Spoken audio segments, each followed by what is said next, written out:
বাবা সে বলে তাই, তাহলে তোমাদের ইমামকে ডাকো। সাইয়েদনা ইমাম আবু হানিফা টাইম দিলেন, এই জুমার দিন, আজকে জুমার দিন না, এই জুমার নামাজের পরে ঠিক ভর দুপুরে 2টায় সবাই আমরা একত্রিত হব। নাস্তিকও আসবে, সাইয়েদনা ইমাম আবু হানিফাও আসবে। জুমার সালাতের পরে লোকের বন্যা বয়ে গেল, বাঁধ ভাঙা জোয়ার, অনেক মানুষ। নাস্তিক এসেছে, লক্ষ লক্ষ লোক এসেছে, আসে নাই ইমাম আবু হানিফা।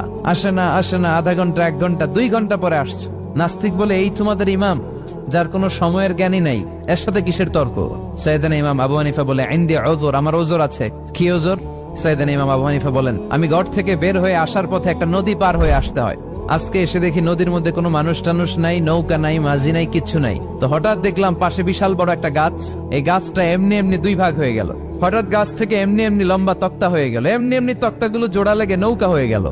আর নৌকা আমার সামনে আসলো, মাঝি ছাড়া, লগি বৈঠা ছাড়া। আমি নৌকায় যেয়ে বসলাম, নৌকাটা আমার নিয়ে টান দিয়ে সাঁ করে ওপার নিয়ে গেল। তো